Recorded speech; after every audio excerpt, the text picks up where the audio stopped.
Hi everyone.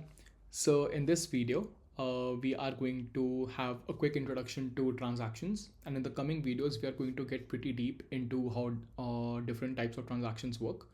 But before that, I really want to start with what they are and why do we really need them, right? So usually you have your database and you have your server, and you want to send a read request or a write request that gets handled pretty well. But in a lot of scenarios, what you want is you want these reads and writes to actually be considered as one unit overall. Why do we want that? And this is something that I'll be going to teach next. I would teach next. And just remember that transactions are basically just a way to group reads and write into one unit. Okay. So let's start with a pretty simple example. Let's say there are two people, A and B. So A has 100 rupees and B has 0 rupees, right? So A wants to give 100 rupees to B. So pretty simple scenario. Let's assume that there is no sort of transaction of any sort, anything at all right now. And what A will do is A is going to set B's balance to 100. So what A will do is A will set B's balance to 100, and A will want to decrease its balance to 0, which it is doing over here.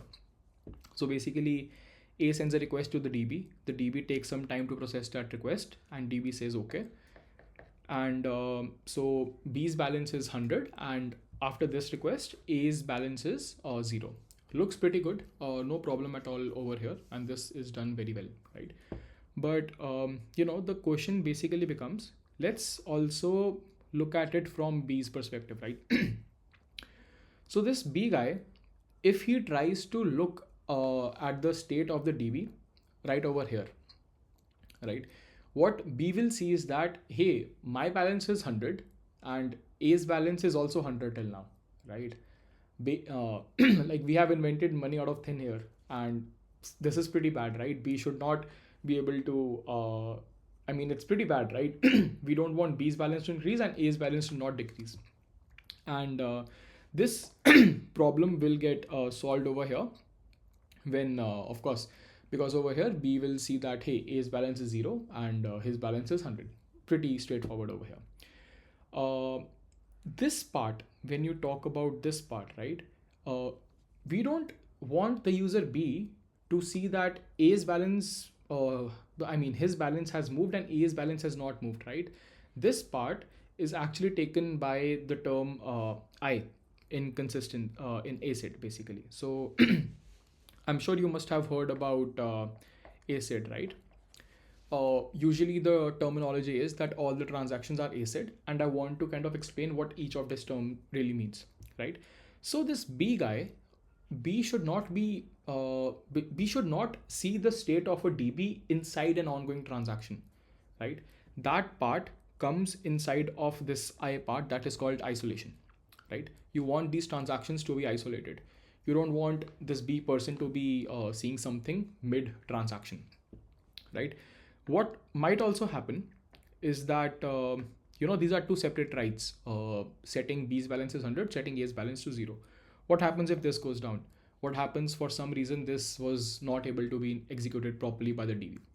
In that case, B will always have its balance as 100, and A's balance will also always remain 100. Pretty bad, right? We don't really want this. So this is taken care by the A part of transactions, which is called atomicity, right? So if something fails, everything in that transaction fails, right? D is durability, pretty self-explanatory, that if electricity goes down, you should be able to, the database should be able to store that data, right? Even if the power malfunctions. C is stands for consistency, but it is not something that really should be in transactions. It is actually up to the application developer to make sure that the data is consistent, right? So for example, if you want your if you are an accountant and you want the total money went out and money came in, you want the entire column to be 0, right? This is a part of C. The data has to be consistent, but this is not something that the database takes care of. This is something that you as the application developer should take care of. Now if this whole thing actually executed as one block, as one atomic unit, right, that will actually solve a lot of our problems, right? This B guy should be, when it goes over here, he will see, I mean, no problem at all over here, right? He will see his balance to be 0, A's balance to be 100. If this person goes over here, he will again see his balance to be 0 and A's balance to be 100. And over here, he will see that his balance is 100 and A's balance is 0. Pretty nice, right? Now in ACID, we talk about atomicity. Atomicity is actually something pretty easy to take care of. If in a transaction there are multiple reads and writes, and something fails, you really want to roll back everything else, right? This is done pretty easily, and this is not something that requires a lot of discussion. Now the I part, the isolation part, this is where the entire talk of concurrency comes into picture, right? This is something that can get extremely tricky, and this is very important that we understand what concurrency is, how transactions interact with each other, because the kind of bugs that you get if you don't know these things, like those bugs are not easily replicated, right? Your QAs might not be able to find those bugs because these bugs are only happen when you like get unlucky with timing, or if there are a lot of people trying to do the same thing again, right? So you really should know what concurrency is, and how is it like implemented in the DB, and what kind of bugs can it cause, right? So this isolation thing, right? So isolation has multiple levels actually, right? So let's say that let's say you have a variable x, right? And this x is equal to 100. Let's say there is some transaction, some atomic unit that wants to read this value, right? And some transaction that wants to write this value, right? Now, what do you want to allow? Do you want other transactions to be able to read this value while that transaction is working on it? Or do you want other transactions to be able to write on this value? There are multiple questions that comes up, right? To answer these questions, we have multiple levels of isolation levels basically over here. I has different isolation levels. The simplest one we'll be discussing right now, and the last isolation level is called something called serializable. Now that is pretty slow and something we will be learning in the coming videos, right? So I want to discuss about an isolation level that is called read committed. So this isolation level is something that is used in Postgres. So if you don't specify what isolation level you want, any transaction by default has a read committed isolation level, okay? To understand this, it's pretty easy to understand actually. Before getting in, I will explain what we want out of this. We want these two properties to be met. We don't want dirty reads and we don't want dirty writes. That is all. And I will explain what they are, right? So let's assume that we have two variables, x and y. So x is 1 and y is also 1, right? And this whole thing is a transaction that user A is doing, right? This whole thing is a transaction. So this starts over here, and at the end, A commits over here, right? During this entire time, this is a transaction. So what we want is actually pretty simple. Dirty reads means reading a value, reading some value that is uncommitted, right? So what we mean by that is, let's say we are looking at this person, okay? Let's say there's some user B.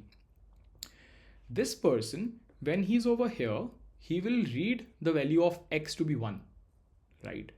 And if somehow he's over here and he reads the value of x to be 4, that is called a dirty read, right? Because x's value, that is 4, is not committed yet. It is uncommitted by the above transaction. So this is called a dirty read. So any transaction that is running at the read committed isolation level should prevent a dirty read, right? Now let's talk about dirty writes. Okay, so this person again, if we talk about this person, and let's say that he wants to know, let's say he wants to run a query. Let me use a different color pen actually for it. Let's say this person over here, he comes and he says, let's set x is equal to 100, for example. Over here, what should really happen is that this x value, right, this value is currently in use by another transaction. What happens in read committed is any transaction that is writing to a value, it acquires a lock on it on the DB level. And this person, this set x is equal to 100 is going to wait till the time that transaction is not committed. And once that transaction is committed, this person will write the value of x over here, right? So you don't want this to happen. You don't want that, this is going to have set x is equal to 100. This will work for some time and then this will give, x is equal to 100. No. Since x is 1 and this transaction, the transaction of user A has a lock on it, it must wait to write that value on it. So this is basically called preventing a dirty write. Dirty writing basically means that you want to, you don't want to write on values that are not committed. After this point, since the value of x is committed, we can override it. So this person is overwriting that value. So read committed is basically used everywhere, but again, this looks good on the upper side, right? It looks good when you look at it from the top, but there can be subtle bugs that can creep over here, and you should really know what they are and how to solve them. So for that example, to explain what a bug can be, assume that this is running on a read committed isolation level. Okay, so we have a transaction of user A. So it is this entire transaction. This will be running kind of as an atomic unit. Okay, let's assume there is a counter is 100. Now we have two people who are concurrently trying to increment this counter. Okay, and we have written the logic such that it's running in Postgres and the isolation level is read committed, right? So what this A person is doing, he's getting the value of the counter. He is and the DB is saying that, hey, the value of counter is 100. Okay, now this person does some calculation over here that 100 plus 1 is 101. So he says that, hey, set the value of the counter to be 101. So the DB says, the DB says, okay, that's done. And then A says commit. Okay, commit that value. The transaction is ended basically. So DB says, okay. So over here, the value of, the counter is going to be 101. Let's assume that there is also another person, that is this person B over here, that also is trying to increment this counter, right? So this person sends a value to the DB and the DB says that, hey, the value is 100. Now, is this a dirty read or not? Right? So this is not a dirty read, because a dirty read would be something that some value that is already being changed in a transaction and we are reading that. No, this 100 is the value of the variable before the transaction even began. This 100 is a committed value. This 100 is the value that some other maybe transaction committed over here, right? So the DB says 100. Okay, so there are no dirty reads as of now. Okay, now what happens is this person does some calculation on his end. He says, well, 100 plus 1 is 101. This person also sends a value again to the DB to set the counter to 101. Okay, now since we say that we won't allow any dirty writes, we will have to wait till the above person's transaction is complete. So this transaction waits till here, and over here the value is 101, right? And this person also sets it to 101. Perfect. We replace this 101 with our new 101, right? But this is factually wrong. There was no dirty read, there was no dirty write, because this 101 overrode this 101, and this 101 was already a committed value basically, right? So there are no dirty reads, there are no dirty writes, but there are two people who.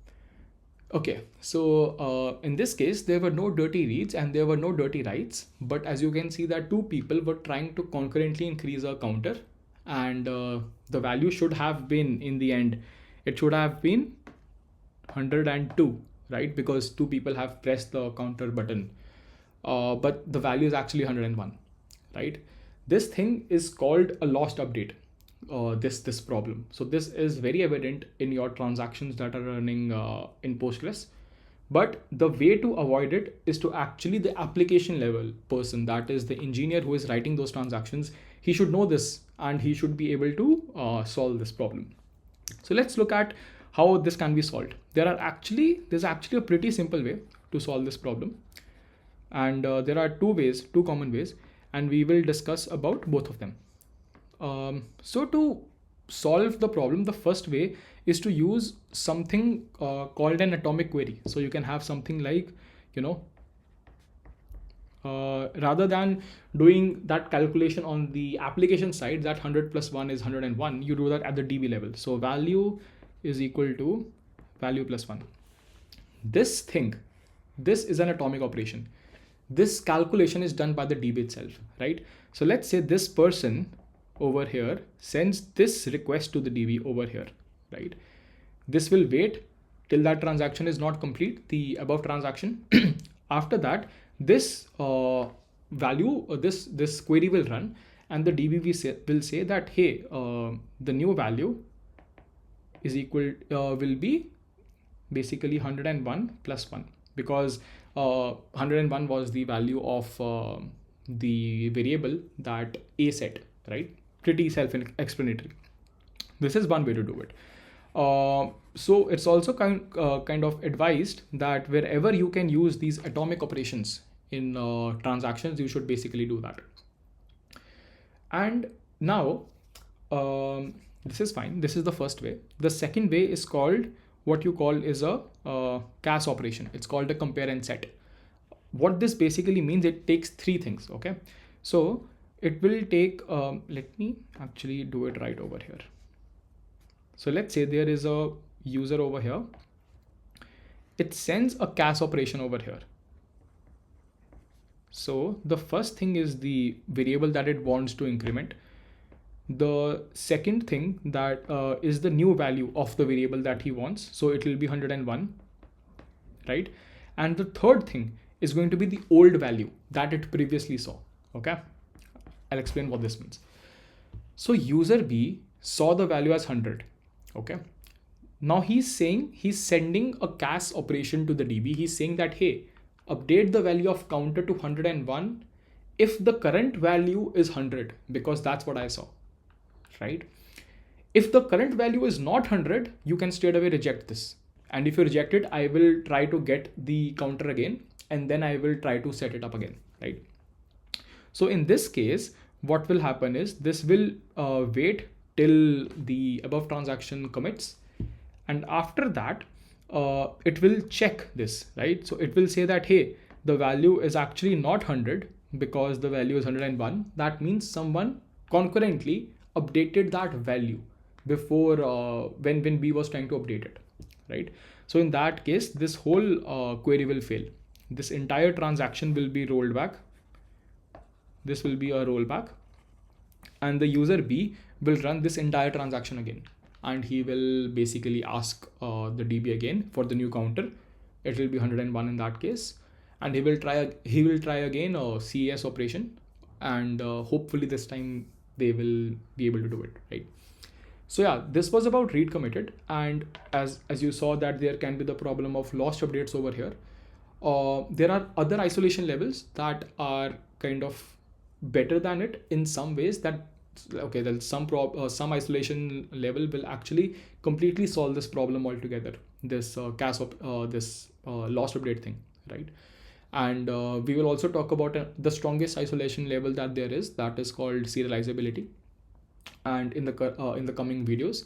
In the next video, I will actually go in pretty depth of how the MVCC works in Postgres, because that is something that is used by a lot of these transactions, right? So yeah, thank you so much for this video, and see you next time.